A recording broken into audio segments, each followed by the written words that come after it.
friends, this is Thaddeus from Going Nerdy coming to you live. Today we're going to talk a little bit about farming, the importance of farming. We do have a post on our website at goingnerdy.com, and we're going to talk a little bit more about farming, the importance of it, how to do it effectively. Today we're going to talk specifically about using your crystals effectively.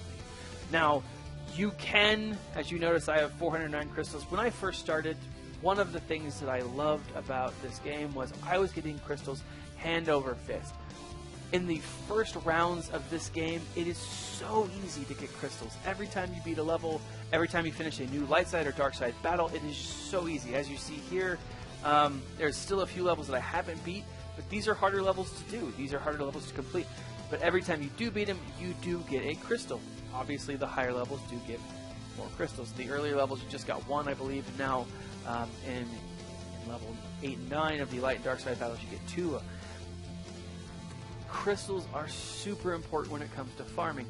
Now, there's a few ways that you can farm characters. You can go through and actually buy the packs, but this is ridiculous, and most people don't have the money to go through and pay for one of these things, right? We've seen Nihilus is a powerhouse, right? For his pack, which is 1,299 crystals, which roughly comes out to about $10, you can get anywhere between 5 and 30 shards. To get Nihilus to level 7, to get Nihilus to 7-star at 5 shards at the lowest possible rate would take a lot of money, take hundreds of dollars. And if you really want a character, go ahead, buy your crystal packs, buy the things that you want, right? Buy that character's pack over and over and over again. There usually are a limit, like for example, in a lot of these characters packs, you can only purchase the character once a day, or sometimes it's up to five a day. It'll depend. But in my mind, that's probably the least effective. Eventually, as they've said in recent updates, new characters are going to go through this. They will be in the data card store where you can buy the pack. Then after about 6 weeks, they will move to the chromium packs, right? Which drop from $12.99 to $3.50. The thing with chromium packs are you don't know what you're going to get. You could, if you are a more experienced player and you have a number of your characters already leveled up, buying a chromium pack doesn't make a ton of sense because you're probably going to get characters that you already have maxed out. While you can use those shards for the shard shop, the exchange rate still isn't super great. And again, you're going to have to wait because a lot of these characters are, if you're like me, probably characters that you already have maxed out as well. Or maybe characters you just don't want yet. So go ahead and, again, if you're going to use your crystals for that, if you don't like farming, you just like buying the chromium packs, that's fine. That's totally up to you. Use your money wisely. And we'll go over a little bit more later on. If you ever decide to buy crystals, there are 2 things that I would suggest. You could either, if you're going to spend money, go ahead, invest in either the larger pack, which is $99, and just go ahead and invest in the larger pack. It is $99. It is quite a bit of money. However, it comes with 15,710 crystals. Now, if you ever do this, I highly suggest, and I implore you, that you wait until they go on sale. Now, the sales usually don't drop the price of the pack down. What they usually do is just increase the number of crystals you're getting. It's between 15 and 25% more crystals when they do go on sale, and so that $100 value becomes so much more. If you don't want to do that, if you just periodically want to buy crystals and you don't want to spend the money, and maybe you only make a purchase once every quarter, once every 6 months, probably your best bet is the $19 one or the $20 one. It comes with 2,800 crystals. I've done this a few times. Or if you're still further, you don't want to do that. In my mind, one of the best bets is the 21-day daily crystal booster. Now, what this does is Collect 100 crystals from your inbox every day for 21 days. That's 2,100 crystals over the course of 21 days. Plus, get 100 crystals immediately upon purchase. Save up to 40% comparing to buy the crystals separately. You have until midnight each day during the time period to log in and claim your daily allotment of crystals. Late redemptions will result in forfeiture of the previous day's crystals. Now, if you do this, I warn you, do not do it on a day or during a time period where you know you're going to not play the game for a period of time. Like it said, if you do not log in to collect your crystals that day, you will not get them, and they just go away, right? So while it is cost effective, it is nice, I've done it a few times. If you don't use it, if you don't log in to collect the crystals, you will lose them. Now, with this, one of the reasons why I recommend this pack amongst others or against others is oftentimes the more crystals you have when it comes to farming, the more tempting it is to just outright buy a pack, right? If you're farming a character and let's say a pack shows up in the store with that character and it just feels like you want to try your luck and gamble, you might spend the crystal you've earned or that you're saving to farm in order to get that character. Now, again, be patient, right? It's one of the things we talk about in the post.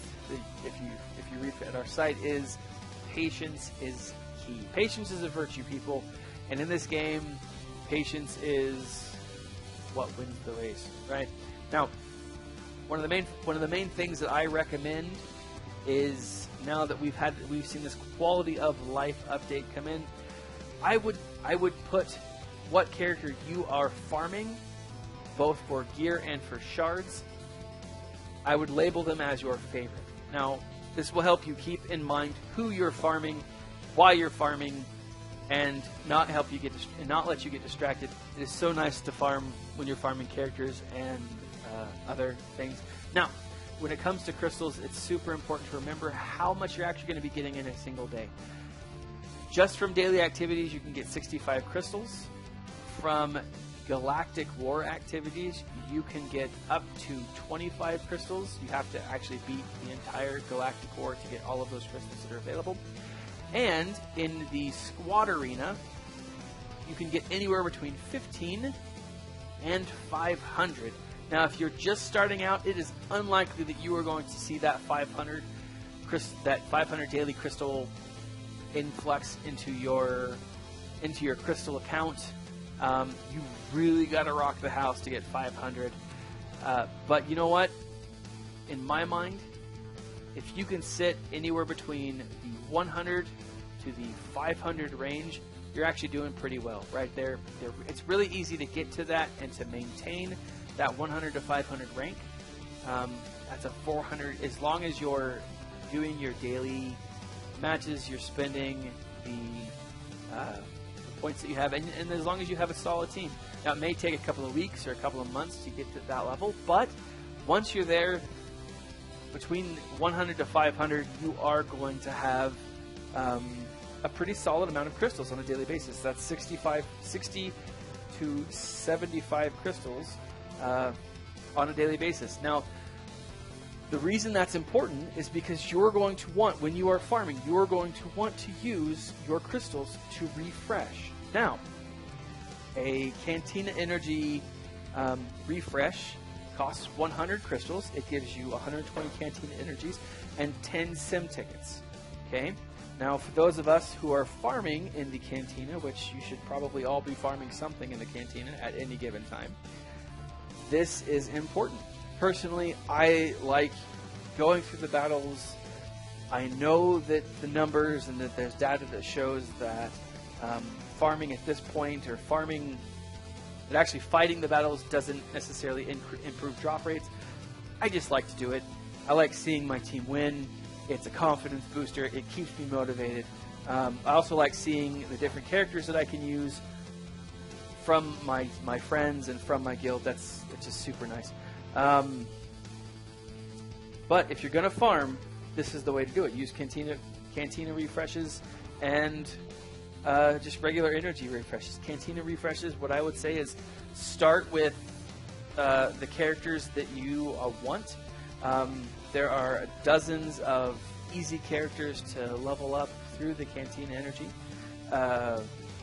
With regular energy, you're probably going to want to focus on gear, unless you still have some of those more basic characters who are easy to farm through the basic energy. What I would suggest is find overlap as often as you possibly can. If you have a Cantina character that you're farming for one piece, but that character has gear farmed for another piece, do it, right? So, as I said earlier, one of the best ways to farm a character, go into your favorites, find what you're farming.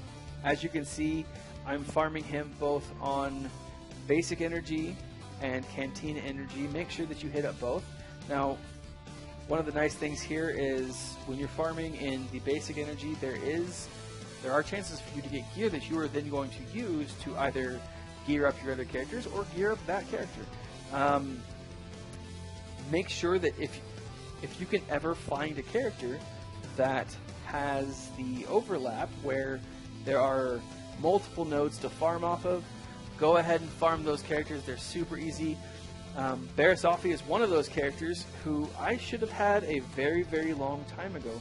Look at this. She has 3 basic energy nodes where she can be farmed.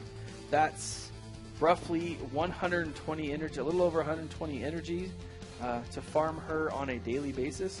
Plus, her Cantina energy is at a lower level.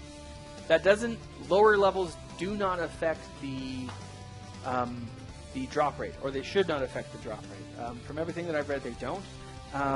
So if you have an option in Cantina to farm a character at a lower level, go ahead and do that. It'll save you time, it'll save you energy, it'll actually increase the opportunity for you to get Cantina shards. Now, again, talking about overlap, we're going to jump over here to the store real quick. If you can find, there's a few characters that may have overlap in these various locations. Be careful if you're going to use, be careful when you're in the shipment section. These characters are tempting, but 150, if you're farming Chief Nebbit, for example, 150 crystals will actually get you 1 Cantina refresh and 1 basic energy refresh, or 2 basic energy refreshes, or 50 extra crystals. So while tempting, the only way that I would recommend this is if you're farming, you don't have any more, or you've gotten your character up to 6-star, 97 out of 100, and you just don't want to farm anymore. That would be the only time in my mind that would be justifiable. But go through in the Cantina Battle Store, find which characters are farmable, find which characters have overlap in other areas, and farm those characters. This will increase the rate at which you farm these characters, right? So don't hesitate to find areas of overlap, right? So here we are in the Squad Arena store. Mace Windu, he is a character worth farming. He's also a character worth farming through the ship battles, right? As you go through and as you're just starting off, there are ways to get these guys leveled, the ship captains leveled up quickly. So this has been a basic farming guide to kind of walk you through how to use crystals effectively, how to farm characters. Later on, we'll do videos on the most common, the easiest characters to farm and where they are located. If you have any questions, if your crystal farming guide is different than ours, leave a comment in the section below. We are always looking for more information. We're always looking for new tips, and we want to share that with people who are interested. Now, again, this has been Thaddeus from Going Nerdy, and as always, stay nerdy, my friends.